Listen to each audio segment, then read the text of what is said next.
Oryx has arrived. We must be careful, or we will all die.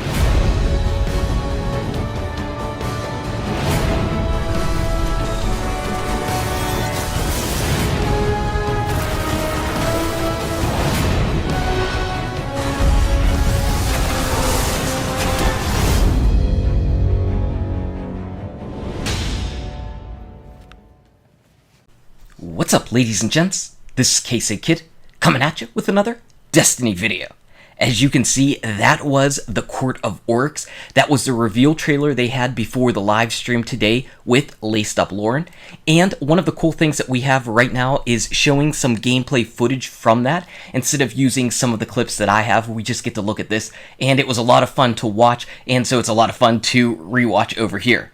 Just want to end up talking about a few of the things that we ended up learning today. If you enjoyed this video, go ahead and smack that like button and subscribe to the channel. The first thing that was stressed was that the Dreadnought is a loot-filled fortress. There are secrets everywhere all over this place, and the Court of Oryx is just another little part of that. It's basically dumbed down to be public events whenever you want it. That little tagline, public events whenever you want it. Now, it's obviously a little bit more complicated. You need runes, you need to take them back inside the Dreadnought. You may even need to level up those runes in order to get to the higher level gameplay, but the basic gist is, instead of having to look around and wait on the various locations, you trigger the events when you want it. And if there are other people around the area, up to 9 people can go ahead and go after this loot, or get the drops from it. At least some semblance of drops, because only the person that sacrifices runes gets to open up the chest at the end. But again, more on all of that later. It really sounds fun though, and it's a really cool new thing, at least a new little twist to do, aside from having to look for loot, aside from the raid, aside from everything else that's going on in the Taken King and Destiny in general. You also have the Court of Oryx. Now, before they actually got into any Court of Oryx gameplay, Laced Up Lauren showed off the Raise Lighter. What's that? Well, that is the exotic sword right here. And we actually saw a Void and an Arc version being wielded by the other members of Bungie. And they mentioned too that there were other versions of the sword. It wasn't just this one. They also said that you cannot buy this weapon. You can only get it through a quest on your own. And even in the tagline of the description, it says, "With your own hands, you forged the mighty Raise Lighter. Now take it in hand and feed its flames." That was pretty cool. I happened to look at a few of the things. I paused the video a whole lot in order to check this stuff out. I wanted to see what it costs to infuse. It costs 250 glimmer, 10 weapon parts, 1 exotic shard, and 3 legendary marks. So you're really not going to go resource poor infusing these things, and that's really a good thing. I do like that. That it's really no different from reforging as it is right now. Just a few differences, but it was pretty neat. I also looked at the perks, and as mentioned in a previous video, we see that new exotics have trees where you can pick one or the other perks, and in the sword was no different. The very first one was increased armor with the sword, so that's a good thing. If you're carrying around the sword and have to get close, it's nice to have additional armor. The second perk, though, was one where Lauren could pick one of 2 things, and she ended up picking sword kills give additional super energy.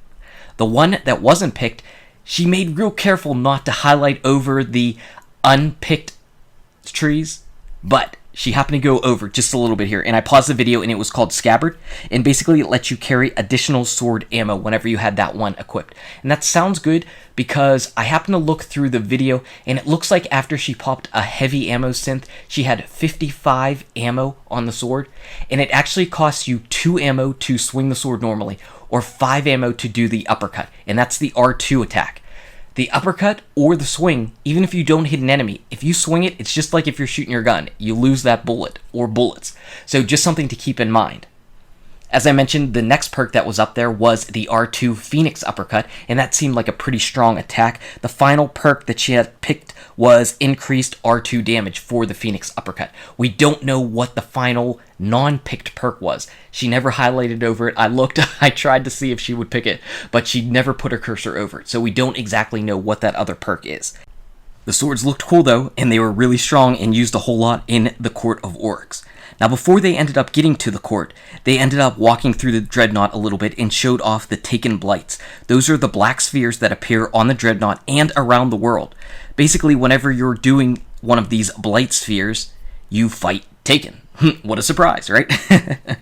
And what ended up happening on the Dreadnought was, as they were killing off the Taken enemies, a Hive Wizard Major, Taken, so not one of your regular Hive Wizards that you fight, ended up coming in. After killing that, they ended up getting a rune, an Agonarch rune. It was a legendary consumable item that ended up going into the inventory, and it was actually a part of another mini quest where they had to then go around the Dreadnought and find 7 hidden Taken threats.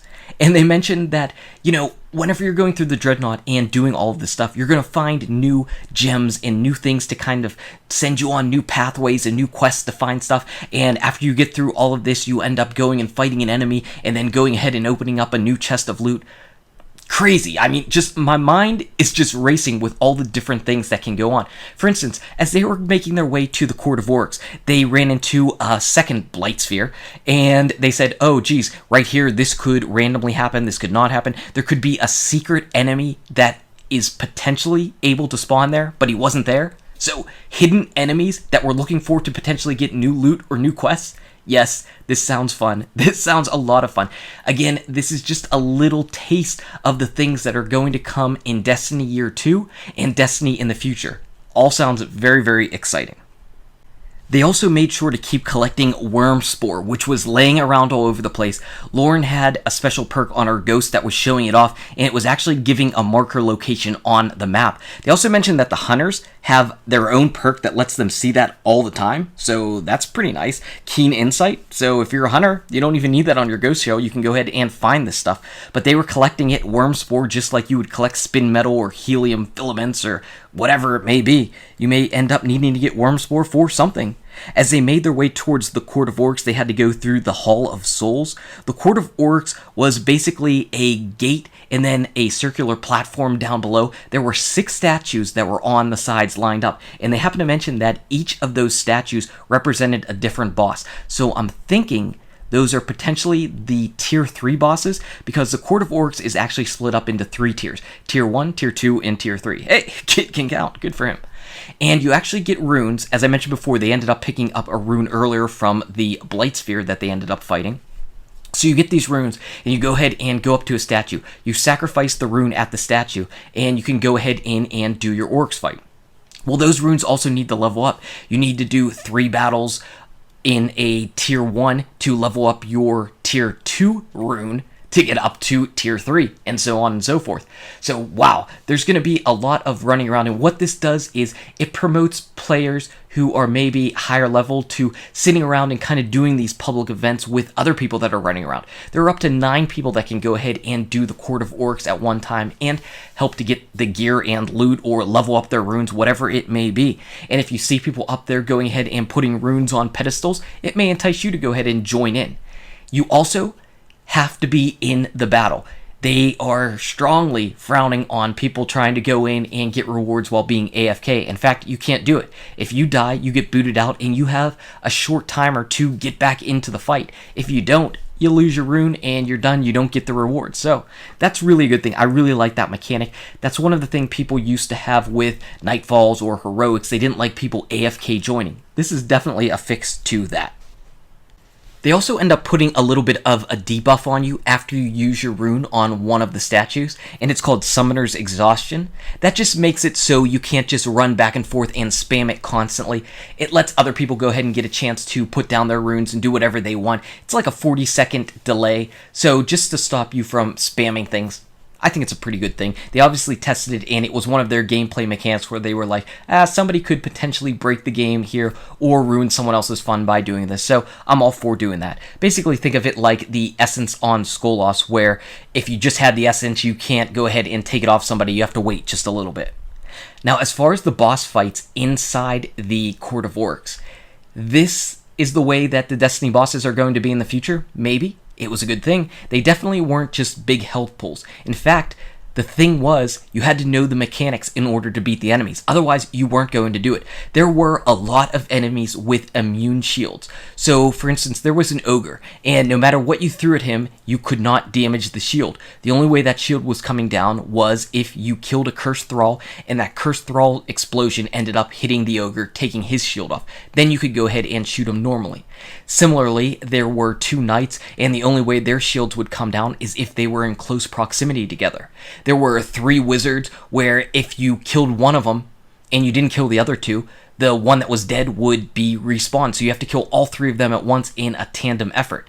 So that was really interesting. And they said there was a variety of those enemies. They are all the tier 1 bosses. The tier 2 bosses are 2 tier 1 enemies together. So you might have to fight that ogre who needs the Curse Thrall explosions to go down with the 2 knights together. So you can see that is really difficult as one person. That gets really, really difficult as one person. So you're really going to be grateful for having other people running around the area. The tier 3, they didn't show them. They did not show them because those are unique bosses that are coming. If the tier 2 enemies were hard, I can only imagine what tier 3 is like. I can't wait to get into the Court of Oryx. I mainly can't wait to see all the loot that's coming.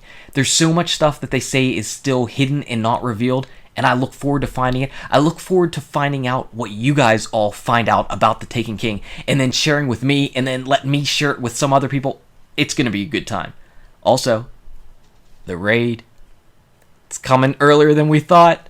Friday, the 18th. September 18th. We'll see you in the raid. Anyway, guys and gals, thank you so much for watching. If you enjoyed the video, smack that like button. Subscribe to the channel to keep updated on daily Destiny content. Check out these awesome videos. Good luck with your raids, your drops, the Taken King, and I'll see you around in Destiny 9:18.